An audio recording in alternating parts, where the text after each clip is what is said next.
What is up? We are live. Am I coming through loud and clear, Gareth? If you're still watching or DJ, can you let me know? Because you're the only two people here at the minute. So I'm hoping some people jump on. Or this could be a short-lived stream. I should be coming through loud and clear.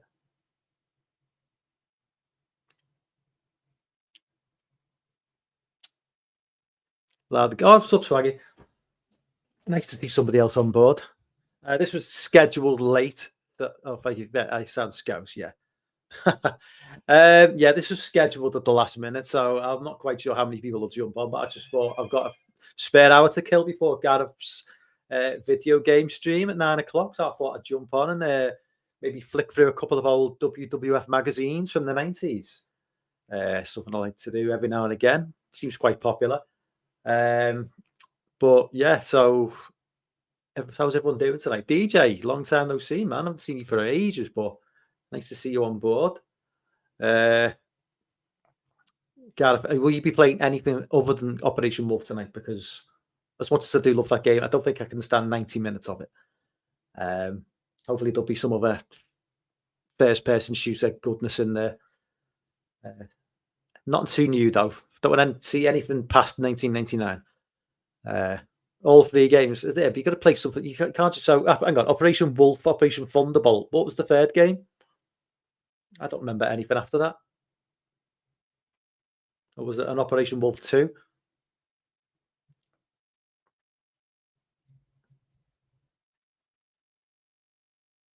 Oh, by the way, your post out to your 10,000 subscribers. Surely some will come over for tonight's stream. If not, then you've got no pulling power whatsoever. Oh, it's Operation Wolf 3. I never even knew that game existed. I thought literally it ended after... Hey, up Seekers of Movies, any articles on Hillbilly? I don't believe so. I've literally not even read these magazines. I've cherry-picked a couple. I don't even know who even is Hillbilly Jim. Is that an 80s? I mean, this is focusing on the 90s. So, yeah, a lot, mainly, well, the first magazine is basically very much mid-90s, 94. My subs have better taste in wrestling. Yeah, well, I beg to differ. So we might as well just jump into it. Like, hopefully a few people will jump on as we go along. Because we've got a couple of magazines maybe to read through. I want to be sort of done and dusted within, before 9 o'clock. So I will just share my screen. So you can all see that. So this was a special edition of the WWF magazine from I believe it's 1994. Looking at the cover and where the company was at the time, I gotta believe it's around about 1994. And this was kind of like a special to sort of bring in the new generation of stars who were coming through at the time, and some of the more established stars who were making the push up the card.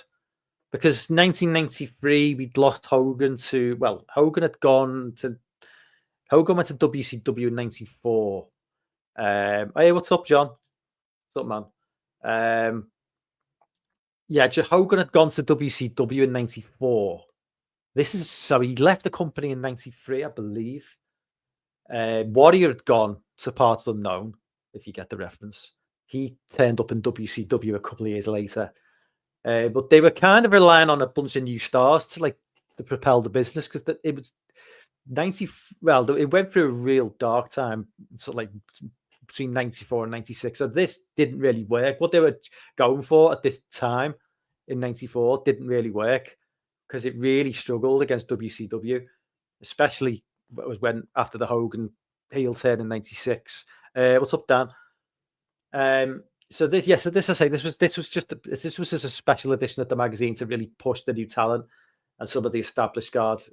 But yeah, let's have a little jump into it anyway, because on the cover you've got that looks like Lex Luger. Obviously you've got Diesel with Sean Razor. I don't know whether that's X-Pac. That can't be. X-Pac wasn't X-Pac at that time, so he doesn't look like the 1-2-3 kid. So I'm not sure who that is. Can't quite make it out.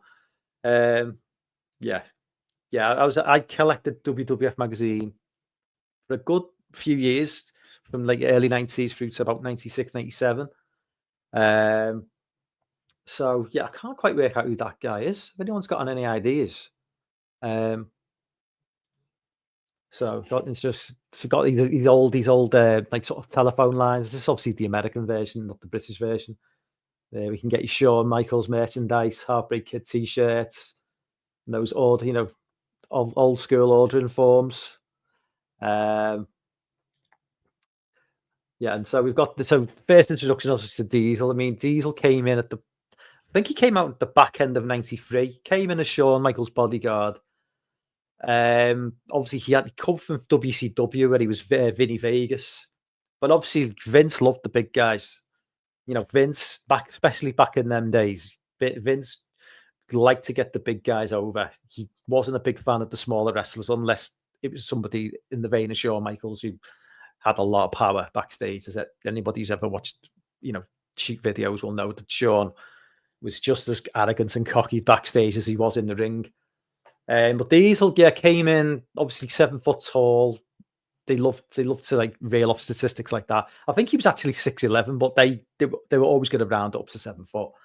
But I mean, Diesel kind of it wasn't long before he was making waves. I think he got the WWF title probably within maybe 18 months of coming in, where he defeated Bob Backlund. But he never really went over like with the fans the way I think Vince wanted. He didn't have the charisma that he had as Kevin Nash in WCW, and that's probably partly down to Vince. Vince liked to keep people on a tight leash in terms of what they did. But yeah, I mean, his run as champion was pretty poor, really. I mean, he had a feud with Bret and Shawn, but his reign at the top in WWF probably only lasted 18 months or so. I mean, he left jump ship. 96 he jumped ship to WCW with Scott Hall, Razor Ramon. But yeah, I mean, this is one example of where they kind of failed with what they were trying to achieve in the mid-90s. They just didn't market the wrestlers in the right way in WWF. And that's an ongoing trend of you'll see as we flick through this magazine, some of obviously this starting off with some of the bigger stars, but I mean, some of the characters, I'll say characters in italics because they really were this is the era of where people's jobs was their gimmick. If anyone who remembers the 90s, that was the big thing. I mean, it very rarely worked, apart from The Undertaker, maybe one or two others. That was a gimmick that just did not work. HBK was the shit. I mean, HBK is one of the greatest ever. I mean, he was backstage. He was an absolute prick, like by all accounts. But he could back it up, and that's why he had so much power with Vince, because Vince didn't want to upset his golden boy. There's just more shots of it. I did like the sort of Big Daddy Cool garb he wore. I did look sick, you know what I mean? And you can understand why aesthetically Vince did like the big guys, because it is impressive when you see a 7 foot guy in the ring, and he was quite mobile. Kevin Nash, he wasn't like one of these static sort of. He wasn't big, but he wasn't like monstrously big to the point where he could barely move. He was not like a Giant Gonzalez type character, but he was literally too big. He died a few years ago due to like his height. I think he was 7'7". And obviously we got Bret Hart. Now Bret obviously was already well established in the WWF by this point, but he was starting to make his push towards world title. I think he might already be. I think he was a world title champion at this point, but he started off as a mid carder in the 80s and in a tag team with Jim the Anvil Neidhart. And once Jim the Anvil Neidhart left, Bret's career kind of was similar to Shawn's, and like he was in a tag team for the longest time, and then when he broke away as a singles competitor, that's when he really shone. And obviously Bret, technically just outstanding. The one thing about Bret is his promos were never on the level of like the Rock's or Shawn's or even the Undertaker's. He was a bit monotone in his delivery. I mean, he just never. But I mean, he backed it up with with his abilities on the mat, like, but he just as good as he was, Sean had everything. Sean had the wrestling skills and was just amazing on the mic.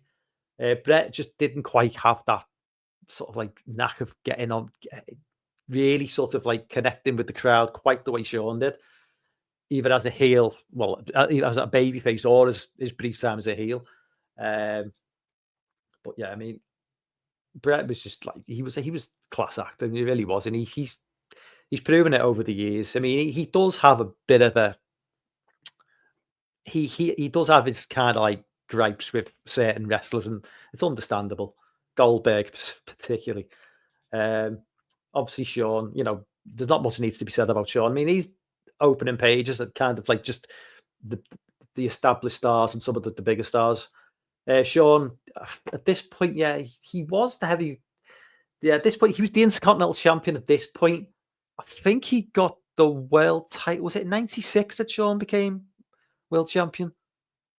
I want to say '96, but I could be wrong. At this point, I mean, '94 was the year of his feud with Razor Ramon, with the ladder matches at WrestleMania 10 and SummerSlam, and that first ladder match at WrestleMania 10 just blew my mind. I mean, that was just. I mean, it might not. I haven't really watched that for a long time because they've become so insane ladder matches these days with everything that goes on that it may look a little bit tame compared to some of the stuff we see now. But at the time, that was groundbreaking.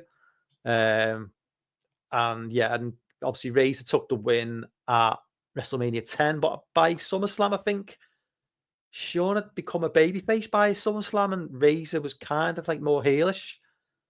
And then obviously, I think Sean turned the tables and won that one. Let's see. This was the year of CL Hopper. Gonzalez was massive. I believe I think Carly was bigger in terms of weight, but in terms of height, yes. I think Gonzalez is the tallest wrestler who's ever lived. That should cost Goldberg's retirement match this year. Oh, yeah. Full. Yeah, look forward to that, Dan. HBK is the champion for almost everyone. Yeah, he did.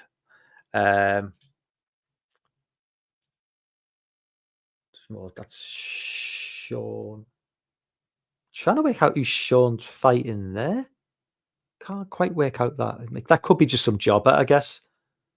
There was a lot of jobbers in it. That's the thing about, like, if anybody wasn't up with wrestling in the 90s, which I know everyone in the chat is, but the amount of jobbers that they used to bring on in the 90s for filler on shows like Superstars of Wrestling, Sunday Night Heat, things like that. I mean, you just don't really see it anymore. Obviously, we got Razor here. There's Razor with Henry Godwin. Razor was he came in as a heel, turned babyface. I think he briefly went heel again before he fucked off to WWF to WCW. Razor had the charisma in WWF. He was he essentially played the same character in WCW. He had that sort of Cuban accent, even though he didn't sound like that in real life. But I mean, for all Razor's achievements in WWF, he'll be known for one of the greatest promos of all time. Obviously, when he defected to WCW, that was one of the greatest. I mean, it wasn't the promo. It wasn't like the greatest promo you've ever seen in terms of like the delivery and everything. It was just kind of like what it meant and what it achieved and what it set in progress. Because if you didn't know the context of it, you wouldn't think this is one of the most amazing promos I've ever seen. But when you know what it's set up, that's what makes it so iconic. Razor was fantastic Intercontinental Champion. If he'd stayed in WWF, how far could he have gone? I don't know. But obviously now we got the Undertaker was obviously well established at this point.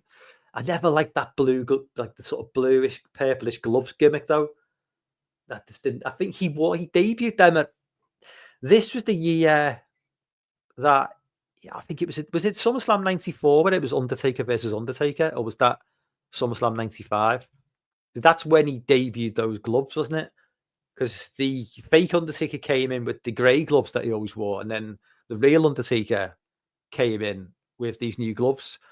And I think he got a new theme tune for that bout as well, because the old Undertaker, the fake Undertaker was using his current music, and then he came back with this like sort of jazzed up version. Hey, what's up, Jamie? Oh, thank you so much. Yeah, please leave a like on the stream, guys, as well. Yeah, he would have got the world title if he'd stayed. Yeah. But yeah, I mean, not name. What more do you need to say about the Undertaker? Today he's fighting Karma. I really like Karma when he came into the WWF. Again, he was kind of not utilized, and the thing about 1990, around this time, 94, 95. I mean, Ted DiBiase started his $1 million stable, $1 million corporation, and they kind of tried to fit in a lot. I mean, it was obviously Ted DiBiase was running the show. You had IRS, you had Karma, Sid came in, you had Bam Bam Bigelow, you had Tatanka, King Kong Bundy, and you kind of had these sort of big personalities and like fairly big, mid-card wrestlers all like jostling for a position in the $1 million corporation. And I don't think it really worked. And within, 12, 18 months, a lot of those wrestlers have moved on. Is Razor Ramon Scott Hall the most popular wrestler never to be world champ? Possibly. He's certainly up there, yeah. I mean, there are of that era, I'd definitely say so. Did Chris Benoit was Chris Benoit ever world champion? Because I checked out of WWF, WWE in the 2000s, and when Benoit was kind of doing his thing, really, I wasn't really paying attention. Now, I don't know whether Benoit was ever given the world title. I want to say no. Or was it? Am I thinking of? Certainly, Eddie Guerrero didn't, did he? Because Eddie Guerrero would be up there as well. Roddy Piper, Jake Roberts, Ted DiBiase, yeah. Roddy Piper, yeah. Roddy Piper when he was at his bit, was he Roddy Piper biggest in the 80s? Because when I sort of started getting into WWF round about 91, Roddy Piper was kind of on the wane a little bit, I think. I want to say. I kind of think he was like bigger in the 80s. Certainly Jake the Snake and Ted DiBiase, I could say, yeah. Oh, so Benoit was champ, yeah. Oh, was Eddie world champion? Okay. I had in my head that he'd only ever won the Intercontinental. I don't think there's going to be any artists. No, not in this one. This is John Studd was more 80s, wasn't he? Alundra Blaze, of course. Alundra Blaze, who back in the day, she was like one of the only it was a different era back in them days. You remember what WWF was like in the 90s? You literally had Alundra Blaze, and like a few other women. I mean, it just wasn't the way it is now. And of course, she defected to WCW and threw that belt right there in the trash live on Nitro. And Vince, he must have been furious with that. Yeah, I don't really know a lot about Alundra Blaze. All I remember is her bout at WrestleMania 10, I think it was. But I don't really know that much about her. Obviously, we've got Bam Bam. Bam Bam was kind of another one who's well established at this point. He was still a heel. I think he was still a heel at this point. But Bam Bam, one of the best big men ever to grace the business. The moonsault off the top rope for a guy who's like 350 pounds. I mean, show me a guy who can do that. There's a very, very few wrestlers of his size who could do that. Bam Bam again, he was a big guy. Vince loved he loved his big guys. Bam Bam wasn't great on the mic, to be fair. He was all about it. His strength was his imposing ability in the ring, but he wasn't terrible on the mic. But yeah, I mean that maybe prevents him from like going further. Obviously, his most famous match was against Lawrence Taylor at WrestleMania 11, was it? Which was kind of more to do with Lawrence. I mean, I don't really know who Lawrence Taylor is because I was never an American football fan. But yeah, I know that was a big deal in the States. But yeah, Bam Bam, it's a shame that he never really, another one who never went on to bigger and better things. He was kind of always like upper mid card.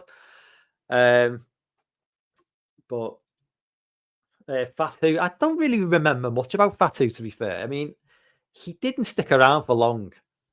Um, that he looked. That's not a good look. That coat. I mean, he. I think was Fatu kind of like a slightly comedic character. I just don't remember much about him. Um, yeah, I think 'cause was Fatu in the head shrinkers? Was it Samu and Fatu in the head shrinkers? Fatu became Rikishi. I didn't even realize. I thought Rikishi was a different person. I remember Rikishi. Oh my god, he looks like a totally different person there. Um, so Rikishi was just Rikishi. Was it Rikishi, the Rock's uncle?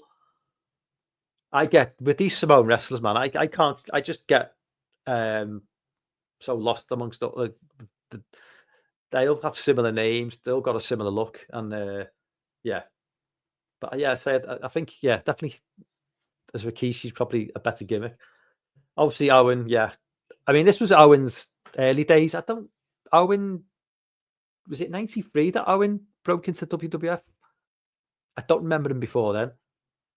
But obviously, Owen he had that great feud with Bret in '94. I mean, that opening match at WrestleMania 10 is one of the best matches in WrestleMania history. And obviously, giving him the win clean as well was just a could really. I mean, that was brave of Vince to do that. Obviously, he was able to do it because Bret was going to go on and win against Yokozuna in the second match tonight. So I think that's one of the reasons he did it. If it being the what Bret's only match of the night, there's no way. I don't think Owen would have won clean. But obviously, they went on to have that great feud throughout the year. They had the steel cage match at SummerSlam. And then obviously, a couple of years later, they had that great run together with the what was the stable called? Where the anti-American stable name escapes me. But Bret Owen, Jim Neidhart, British Bulldog. Um, that was just so clever that whole setup where the heels in America were popular in Canada and everywhere else in the world. Yokozuna, obviously, he was just like one of the main guys at that time in '94. There's the whole storyline of him never being he never been taken down. He could a bit like early Undertaker. The crazy ending at the Royal Rumble, was it, where Macho Man like went to pin Yokozuna and Yokozuna just like threw him out of the ring. It's just like, why was Macho Man trying to pin him in a Royal Rumble? That never made any sense. But Yokozuna was like, obviously, he's always billed as 568 pounds, and like, I think at one point he went up to like 640 pounds, and they he was too big. I mean, they kept on sending him out to like to slim down, and it wasn't working. And yeah, I mean, in the end of the day, like I think I mean, he died young, obviously, and that's got to be down to his lifestyle. It's just that sort of weight's going to kill you. But great run in '94, great feud with the Undertaker as well around that time, '94, '95, and definitely a memorable world champion. Obviously, Mike Skills, not fantastic, and not even Japanese, Samoan, and no one seems to notice. I didn't notice. Looking back now, it's clearly he wasn't Japanese, but um, Dean Douglas. Dean Douglas was technically very good, handled badly, got on the wrong side of Shawn Michaels, I believe, and that's why he came and went. You blink and you miss it. But yeah, again, another one who was definitely buried by Shawn Michaels. Unfortunately, he could have been, a bigger star. King Kong Bundy, obviously an '80s wrestler, but he came back in '95, was it? And he just didn't really do anything. He was just there as a kind of like to squash jobbers, but like as a main eventer, like he certainly didn't do much. Joined the $1 Million Stable and then left not long after. And again, it was just another wasted opportunity. and you know, with as you, the further you go into this magazine, you'll see why WWF was failing at this point. Like there was just wasn't really much in terms of like invention, I suppose. Sid, obviously, that's a different story. Sid was great. This second run, I think it was in 1995, was it when he came back as Psycho Sid as opposed to Sid Justice? Great run, feuds with like Diesel with Shawn. When Shawn brought him back on Monday Night Raw, he came in and that was a great moment. Came in, the music hits, and obviously when Sid turns on Shawn as well, that was fantastic because you were kind of like not quite sure who you're supposed to be cheering on. Sid was kind of being like heelish, but Shawn was such a dick, and the crowd kind of sided with Sid. Um, and he had a little bit of a face run, but Sid never quite felt right to me as a face. To me, Sid should always be a heel. I mean, look at him. What a fucking the fucking neck muscles on that man. Fucking hell. Now this is where we start. This is where we start. This is where the problems start setting. Henry Godwin, like a pig farmer, a fucking pig farmer. A pig farmer who's also a wrestler. He started off as a heel. I think he started off as a heel. Then got into a feud with Hunter Hearst Helmsley. That he turned him face. But yeah, his gimmick was he brought like a slop bucket to the ring, and he used to throw it over people's heads. I mean, yeah, that's kind of like what? No, and we're wondering why this isn't. I mean, he was physically an imposing fella, but again, like wearing a pair of dungarees to the ring. Come on. Shane Douglas got blackballed and never came back from anything to this day. Yeah, the Hard Dungeon. The Sutton head shrinker run, yeah. Yeah, but like Henry Godwin is one of the problems. Hakushi, yeah, another failure of a of a character. I mean, he obviously, I don't believe he spoke any English. I think Mr. Fuji was his manager. Mr. Fuji again, he's not really going to be cutting promos, is he?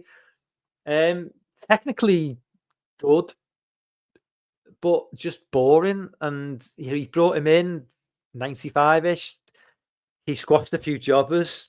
I don't even remember if he got into a few which like sort of bigger stars he got into a feud with, and then I think he was gone by the end of the year.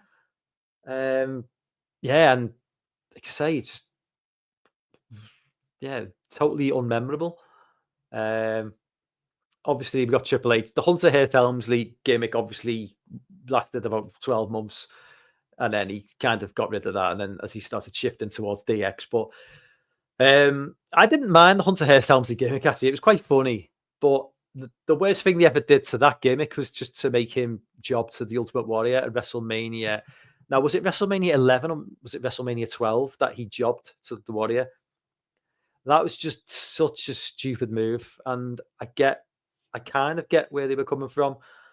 But that's just Vince again sucking Ultimate Warrior's cock, and Ultimate Warrior, as everybody knows who's seen the shoot interviews, Ultimate Warrior was a massive bellend, massive prick. Ego the size of fucking Mars, just couldn't wrestle, was stiff. He injured wrestlers, and obviously came back to WrestleMania, and obviously was like wasn't gonna sell anything. Didn't even sell the fucking pedigree. Made the pedigree look like a weak finishing move. Yeah, just that was. I mean, I'm not even quite sure how much longer Hunter Hearst Helmsley was around as a character after that squash match. Yeah, just obviously Triple H has gone on to become one of the greats, but like it's lucky they did reinvent him because this wasn't going to work.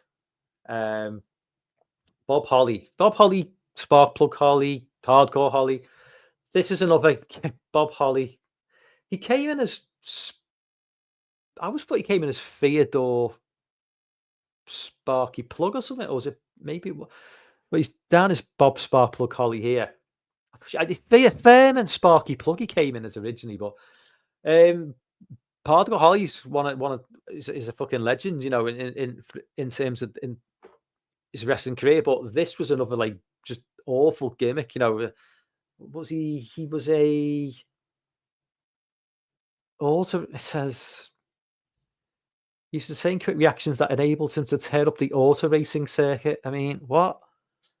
So he's a racing driver who's also a wrestler. I mean, come on, that's just stupid. Hakushi was great. Watch his tag match with Hayabusa against RVD and Sabu at Heatwave '98. I mean, that's the thing with I liked him. He was good to watch in a way, but he just wasn't booked properly. And again, you didn't really. I don't think the guy spoke any English, so it was very difficult to sort of warm to him as a character because, you know, if the guy's not cutting any promos, he's kind of like a blank slate almost. But I definitely technically was very, very good. Ted DiBiase, obviously, at this point, Ted DiBiase's moved away from in-ring wrestling. He's just a manager at this point, but you know, definitely having Ted with the $1 Million Corporation, he was a spokesman for like some of the wrestlers who weren't great on the mic, and Ted was definitely great on the mic. You know, he could cut a promo, and certainly when he was wrestling, you know, some of the sketches he used to do with Virgil when he'd be flaunting his wealth. I always remember there's one he did where he got this little kid to like bounce a basketball like 10 times. He said, if you can bounce it 10 times, like I'll give you $100. And the kid gets to 9 and then he just knocks the basketball out of his hand. Oh, it's so funny. The kid's face. Oh my, Ted DiBiase was great. Again, one of those who, when he went to WCW, kind of got, I mean, he wasn't wrestling at that point, but kind of got lost in the shuffle a little bit. WCW, like the NWO, there was so many characters in that at one point. It was ridiculous. Karma, yeah, it's like I mentioned before. I liked the Godfather, and I liked Karma. I liked his look. I mean, he looks like a fucking beast. Like you would not want to meet that guy in a dark alley. But again, the gimmick wasn't the best. He wasn't great on the mic. And they changed him now. He was Karma. He was the Godfather. He was the good father. Now, am I missing out another gimmick? I could have sworn he was another. Oh, of course, Papa Shango. He was Papa Shango. It took me almost like blanked that on my mind. Because when you look at Papa Shango and you look at Karma, you totally think it's the same person. Yeah, the Papa Shango gimmick was definitely more effective than this. Yeah, I mean, he never really went anything beyond mid card as Karma. The same with the Godfather, I suppose. But I mean, I liked Karma. I mean, again, physically very imposing, a big guy, but again, just the gimmick didn't work, and another reason why WWF started to sort of trail WCW. Jean-Pierre Lafitte. So this guy was in the Quebecers, wasn't he? This guy was one of the Quebecers. I mean, this guy, he had a feud with Brett in the mid-90s, and I thought this guy might actually take the title. I actually liked him. I thought he's very physically imposing as well, and I actually thought they might put the belt on him. It never happened, I don't think, unless I certainly don't remember it. But he kind of had the feud with Brett, and then I think he just disappeared. PCO is killing it today. Is PCO? Who's PCO? Is that yeah, every man has his price. Yeah, DiBiase should definitely got a title run. Yeah, I think Bob Holly is one of those genuinely tough guys. You know, when you talk about like genuine like guys who like could give a beating, you know, in real life as well as just in the ring. Oh, okay. Jean-Pierre's PCO. Jerry Lawler, obviously Jerry Lawler by this point was mainly coming towards the end of his career. I mean, he had that feud with Brett, but he was moving more towards commentary at this point. I mean, I remember obviously he had the Isaac Yankem as his fucking, guy to take care of Brett, and Isaac Yankem, aka Kane, Isaac Yankem, another wonderful gimmick. Not that this is where it gets really, but Man Mountain Rock, some guy who comes out playing the guitar. I don't remember a single thing about him. He came, he came, had a couple of matches, and then disappeared, and never saw him again. I don't know whether he went to any other companies and wrestled. I mean, I'm assuming he went somewhere, but yeah, totally unforgettable. Man Mountain Rock, my God. And Radford, I mean, it goes from bad to worse. Does anybody remember this guy? He was he meant to be like some sort of like grunge guy or something? I don't really know what he was. He's the Seattle native. So all those bands, Pearl Jam, Nirvana, Green Day, they copied everything that I did. That was his stick, a grunge guy. I mean, come on, man. I mean, he was just fucking terrible. I mean, he was getting squashed pretty much almost as soon as he came in. He was always. I've never seen ECW, so Louis Sipico. Was he actually a decent wrestler? I mean, again, was it just fucking? Is it just Vince doesn't know how to like promote talent? Because I don't remember. I barely remember anything about him. I just remember that really bad gimmick. Goldust, that stood the test of time. Goldust was very entertaining when he came in. We had that great feud with Razor, which probably wouldn't fly with today's PC audiences. But yeah, I mean, Goldust obviously's got the wrestling legacy of his dad and the family and Cody and whatnot. But like at the time, I didn't really understand. I didn't know about the family he'd come from, and I just saw them as Goldust. But it was certainly different, and it was never a gimmick that was probably going to take him to the top. It was thought he was going to keep him around the mid card, but it's certainly a gimmick that's stood the test of time. I mean, how many times have we seen him come back to WWF, WCW, if only just for the occasional Royal Rumble? But yeah, again, I don't really remember a lot about the feuds he had. I mean, the Razor one is the one that stands out, but I don't remember that much after it. British Bulldog, Bulldog was just I mean, he'd been around since the 80s, but he did start to get more of a push early to mid 90s. He got that IC title at Wembley Stadium, obviously in front of the home crowd.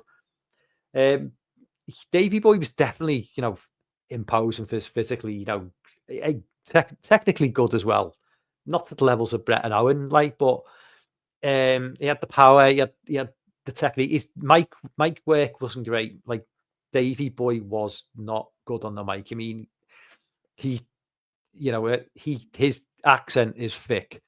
If you think my accent's quite thick, he's definitely got a thick accent, and it doesn't translate that well, I don't think, on the mic to an American audience. But we love Davey. Again, love to see him get another push towards the end of his WWF career. And that faction they formed with Brett and Owen, that was great. But yeah, another one who's gone too soon as well. Waylon Mercy is one of the curious ones. Waylon Mercy's kind of like a Bray Wyatt for the 90s.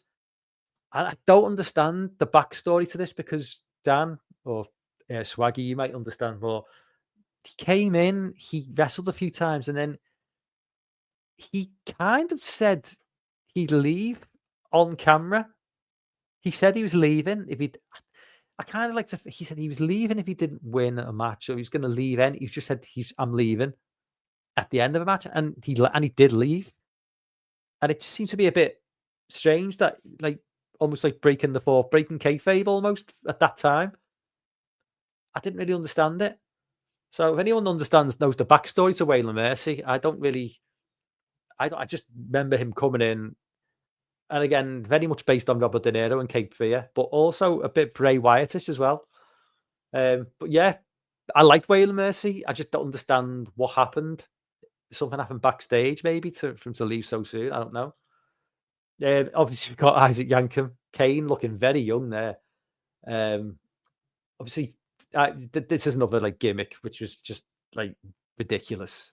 I mean, obviously, Kane, one of the legends, one of the greats of wrestling. But that just goes to show you what the difference between good marketing and bad marketing. Good booking, bad booking, a good imagination and a bad imagination.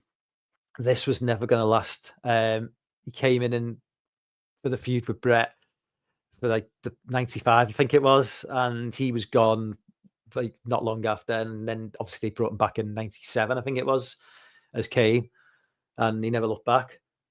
Um, but did he play? Was he only ever Isaac Yankem? Am I missing something? Did he also play the fake? He played the fake Diesel, didn't he? So yeah, so he left. He left as Isaac. He came back as the fake Diesel, and then obviously came back as Kane.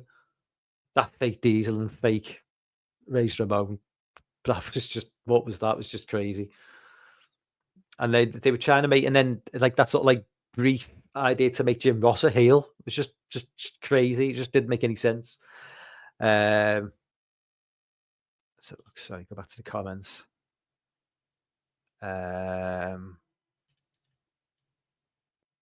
He didn't have that WWE look. Yeah, the SummerSlam match with Brett is an all-time classic. That Clippers put in Winston. The Wailer Mace card went from him to Mordecai and finally went with Bray Wyatt. Yeah. Dan Spivey, AK West, had a career-ending injury. Okay. Yeah, fake Diesel. Yeah. Savio Vega. The only thing I remember about Savio Vega is he had that feud with Stone Cold. Hey, what's up, Christian? Yes, the mayor. Savio Vega. Apart from the feud with Stone Cold, when Stone Cold was the ringmaster, I don't remember an awful lot. I think did he have a feud with Jeff Jarrett as well before that? But am I right in thinking that Savio Vega is probably one of the only people to pin Stone Cold? Not Stone Cold, but Stone Cold, Steve Austin's time in WWF. Was Savio Vega would have been one of the few people to pin him cleanly? Because I do believe that Savio Vega, they had a strap match, right? He had a strap match with Stone Cold, and I do believe that Savio won that one. So probably one of the only times that Stone Cold lost clean. I struggled to think of it many times after that where Stone Cold did lose clean, to be fair. Certainly once he becomes the Stone Cold character. His feud with Austin convinced everyone Austin should be pushed, yeah. Yeah, I mean, like again, it's like the ringmaster gimmick that Stone Cold was given at the beginning. Like, if they'd stuck with that and not moved on, and I know Stone Cold spoken himself about wanting to change and being frustrated with Vince, and then finally, I think Vince caved in, and then look what happened. So, but yeah, Savio Vega, another one who just kind of just came and went. 1-2-3 Kid, obviously more commonly known as X-Pac nowadays. He got that win over Brett, didn't he, early on in his career? That kind of pushed him. He's so physically unimposing there. He did bulk up quite a lot when he joined WCW, but looking at him there, it's hard to believe that Vince ever gave him any sort of push because he just looks so compared. I mean, especially this time at the mid '90s when a lot of the guys were just juiced to the gills. You can see why. I mean, aesthetically, why Ultimate Warrior, although he couldn't wrestle, was such a big star because he just. I mean, you can take all the steroids you want, combine the steroids with the Ultimate Warrior's genetics, and the guy looked like $1 million. And it's Aldo Montoya. Now, there's if ever there was a bad gimmick, just that mask. I don't remember a thing about Aldo Montoya. I remember him. I don't know who he feuded with at all. I just remember him being in it briefly. Barry Horowitz. I don't remember Barry Horowitz at all. I don't even remember him being there. I just don't don't remember a single thing. Who did Barry Horowitz have a feud with? I don't remember a single thing. But Aldo Montoya's just that costume alone. Yeah, the one. Didn't he get that?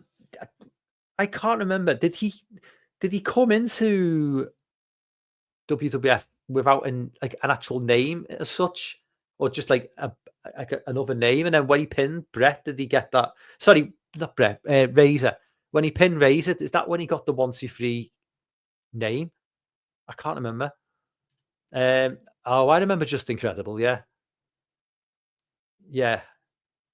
I remember Just Incredible. I think didn't Just Incredible wasn't he very briefly in WWF? Very, very briefly. I could be wrong. Bertha Faye, she's just obviously one of the female wrestlers. I don't remember a single thing about her. Junk food snacking love interest. Yeah, she's a fan of junk food. No shit.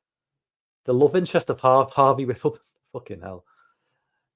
Duke the Dumpster Josie. Yeah, this was again another great idea of having your job as your gimmick. You know, someone who takes out the trash. Yeah, and we wonder why that failed. He came back in the 2003, I think, gimmick Royal Rumble or 2001 gimmick Royal Rumble, whenever it was. And he wasn't even that old. And the idea of a gimmick Royal Rumble at that point, seeing some of the wrestlers who came back, and you're thinking, see, that guy was only about 34 when he came back in the gimmick Royal Rumble. And I thought, you must think to yourself, man, like I've failed at this game. I mean, okay, he's wrestling at WrestleMania in front of like 60,000 people, but he's in his prime and he's coming out as his old gimmick from like 6 years previous in a gimmick for a Rumble. He must look at the people main headline and think, oh fuck, what went wrong? Yeah, 1, 2, 3 Kid. Yeah, definitely X Pac was, you know, the bigger. That 1, 2, 3 Kid was kind of like definitely a less remembered gimmick of X Pac. They ever had the funny storyline with Harvey? I don't remember a single thing about it. The Smoking Guns, obviously, Bart Gunn, Billy. I mean, Billy obviously bad. I mean, Billy Gunn is still doing it now, and the guy's fucking jacked. I don't know what he's taken to be in that shape. I mean, I've got a good idea. I never really liked the gimmick of them wrestling the jeans, though. That just seems so impractical to wrestle in a pair of jeans. It's just like, why? I understand they're meant to be cowboys. Again, your job is your gimmick. It's just come on. I don't know what happened. What happened to Barkun? Like, did he just go to like ECW? Did it? I never followed ECW. I know it's just like I always feel like Billy just became this like bigger star, and like it seems to be the thing with tag teams. You get one guy who kind of like either disappears into obscurity or like just kind of shuffles off and is not really remembered as well. And then you get the one guy who just becomes this massive star.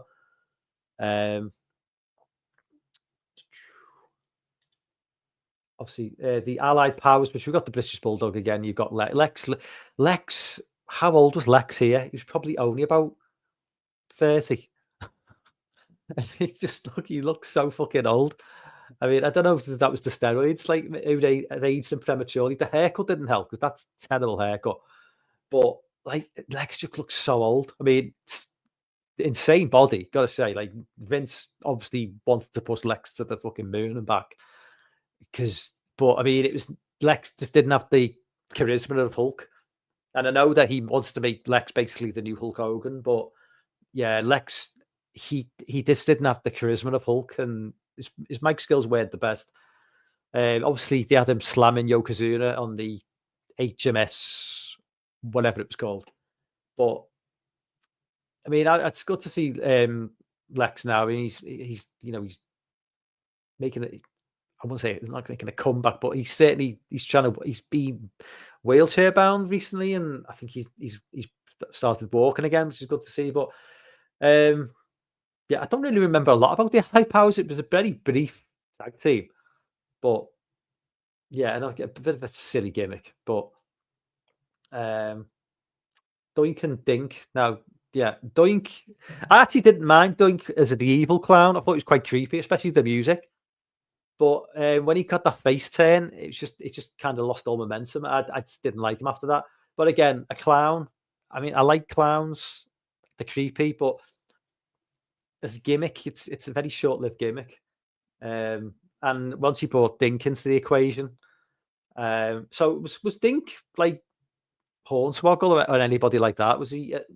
I'm just wondering because obviously he needed a little person, so I was wondering whether it was Hornswoggle. Um, anytime you used to need a midget, if you put a midget in a mask, just use anyone.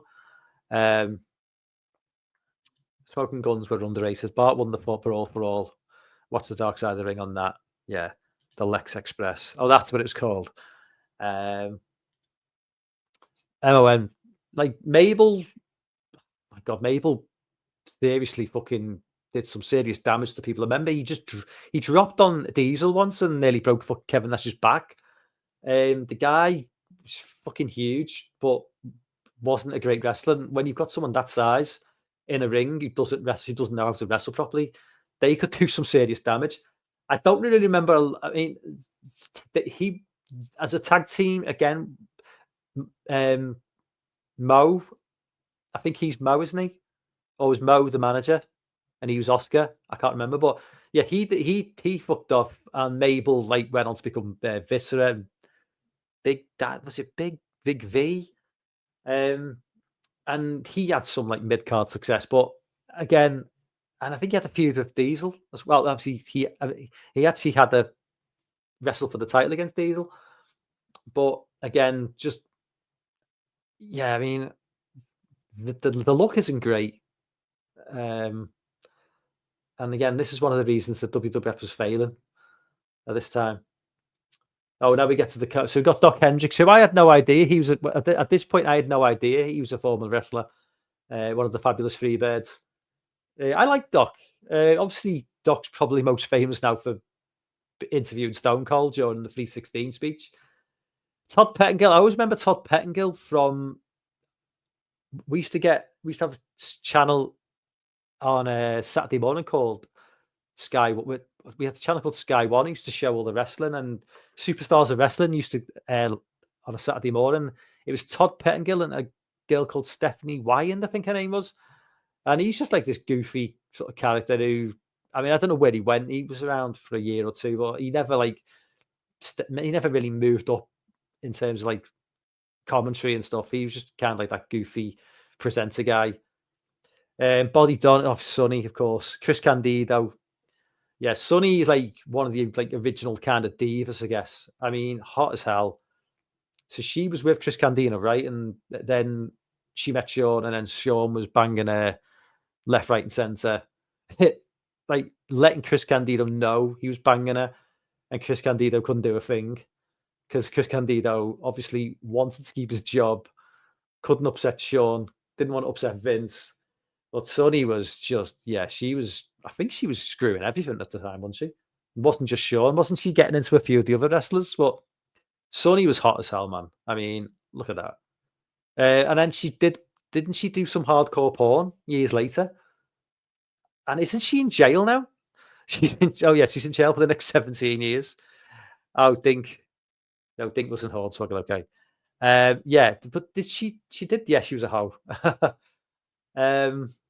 Yeah, but I think I tried to check out that. I'm sure she did the porn. I definitely tried to Google it at one point. I'm sure Dan's seen it if she did. She did, okay. Um, but yeah, I mean, she was looking a little bit dodgy by the time at the porno. She certainly wasn't looking as good as she did there. Um, Obviously, we've got Bob Backlund. When Bob Backlund returned, like with that feud with Brett, I didn't really understand the history of Bob Backlund because he kind of looked a bit with the towel around his neck. He didn't look in great shape, and he just didn't look like a main eventer. And I didn't know the history. Like, I didn't know he'd been champion for like 6 years or something back in like the 70s and 80s, and feuded with like Hulk. So when he came into it, I was kind of like, who's this guy? But obviously, Bob Backlund was technically very good. And when he was going around and he was putting people in his, what was the finishing move that Bob Backlund had where he put them to sleep? Um, I loved it when he was doing that. He was just going after everyone. It was so good. And obviously, he beat Brett with the towel match where Owen, basically kind of persuaded his mum and their mum to throw in the towel into the ring. And I thought, wow, God, Bob Backlund, or the crossface chicken ring, that's it. So Bob Backlund was world champion, and then I thought, Bob Backlund was world champion. That seems crazy, but I mean, it was the very next night, wasn't it? Where literally, I think it was the night after Survivor Series, wasn't it? Where Kevin Nash, Diesel had really dominated in the Survivor Series, and the next night he just literally just jackknifed Bob Backlund in 5 seconds and took the title. And then that's when and it just seemed like at that time you didn't have the internet, so I didn't really understand what was going on. It seems like such a strange decision to just give the title to Diesel after 24 hours, but it is what it is. Hey, what's up, Jess? Stan Lane, I don't remember Stan Lane. Yeah, don't remember a thing about him. Jacob and Eli Blue, they debuted them at one of the Royal Rumbles as a big deal, and they came in and obviously identical twins, big guys, 6'7", 6'8". Feuded with I don't even remember who they feuded with. They certainly, I don't remember. I don't think they ever got the tag team titles put on them. They were around for 12 months maybe and disappeared. I don't know where they went after that. Yeah, again, another great wrestling booking by Vince, which didn't play out the way he wanted it to. Obviously, a couple of managers now, Harvey Whippleman. Harvey Whippleman was just such a slimy little character. I mean, I always remember Harvey Whippleman walking out with the Giant Gonzalez at the Royal Rumble in '93, and the genius thing about putting him with Whippleman at that time was putting Whippleman, who's probably only about 5'6", 5'7", not a big guy, having him walking out with Gonzalez, who was 7'7". John Gonzalez was obviously just one of the biggest wrestlers ever, and to put him out with a guy who's 2 foot smaller, it just makes it even more physically impressive. And I remember watching that Royal Rumble when he walked out, and just an intake, almost like an intake of breath. You couldn't believe that somebody was that big. And I know they put that stupid suit on him to probably make him look more imposing, but it was so goofy. But when he came to the ring, and obviously it all panned out there. The Undertaker had thrown everyone out, and he's not facing in the direction of Gonzalez. And Gonzalez walks into the ring, and you're waiting for him to walk forward, and you have that stare down. And when you see the Undertaker a head smaller than Gonzalez, you're like, wow, this guy is fucking enormous. And yeah, obviously, as the year panned out, as the year went on, the guy couldn't wrestle for shit. One of the worst WrestleMania matches of all time at 9. Which was a DQ, I think, an Undertaker win, and then I think Undertaker finally pinned him clean at SummerSlam, was it, in '93? But yeah, that's Whippleman was the go-to guy for any heel character at that time. Whippleman or Jim Cornette would have been, representing them, and Jim Cornette is obviously a legend of wrestling, and his interviews are so good. Paul Bearer, we all know Paul Bearer, Undertaker to Kane, Uncle Zebekiah, he was okay. So he was the uncle of Jacob and Eli Blue. I don't really know a lot about him. He's probably a former wrestler, I'm guessing, at that time. But like I say, I don't really know a lot about him. Mr. Fuji again. Just the whole. I love Mr. Fuji, but one of the great things about managers is they can be kind of the voice for wrestlers who don't have the best mic skills. Look at Paul Heyman and Brock Lesnar. Mr. Fuji didn't have the mic skills for wrestlers who didn't have mic skills, so it was kind of crazy. And Mr. Fuji was just there, to blow the fucking what did he? What did Mr. Fuji used to? It's like sand, was it? He used to blow sand into like people's faces. Um, but I mean, yeah. Again, love Mr. Fuji, but he couldn't really promote his wrestlers because he couldn't even barely speak English. Mr. Fuji worked at a movie theatre's final days. Loved the tennis racket, such a nice touch. Jonathan's favorite wrestling podcast, yeah. Seb is Dutch Mantel and the legend. Okay. Jacob and Eli became the Harris brothers in WCW. So that is the end of the magazine, I think. What have we got at the very end, though? No pain, no gain. This is what I love about old magazines more than anything. Is the advertisements. Because this is a special. We don't really get many advertisements, but right at the end, WrestleMania, the arcade game for the Super Nintendo, Genesis, and 32X, PlayStation, PC, CD-ROM. So if this was at the PlayStation, could this be 96 then, this magazine? Because the PlayStation... when did the PlayStation release in the US? Was it 95? I want to say 95, so this could be 95. You've got Doink there, you've got Brett. So you've got Razor, Doink, Bam Bam, Brett. I can't... Is that Lex? Shawn, Undertaker, Yokozuna. Again, not the largest roster of wrestlers. I mean, some of those mid 90s wrestling games were rough. I had Super WrestleMania on the Super Nintendo from '92, and that was I loved it, but I mean, man, looking back, it was very limited. No special moves or anything. I think my favorite wrestling game, going back, which I haven't played an actual wrestling game, modern wrestling game, since WWA 2K16, I think. It was SmackDown from around about 2001. I used to love that game, and the problem with wrestling is it's really difficult to incorporate into like a video game. It's like if you look at like a 2K16 game and you look at like 2K25, there's not a great deal of difference. There's a slight upgrade in graphics. The gameplay, it's really difficult to incorporate wrestling into good gameplay. I don't care how advanced the graphics are. It's just so hard to do. It always comes across as clunky, even now to me. But it is what it is. I remember the WWF arcade. I loved the WWF arcade game from like way even before this, like around about 91, 92. Playing, I used to swallow up some coins when in the amusement arcades, but I always remember struggling how to pin. I was like, I was always a button basher when I used to play video games. I never really knew what I was fucking doing, but button bashing. And I was like, how the fuck do you pin? I'd always fuck it up. Or how do you climb the ropes? And I'd struggle like hell.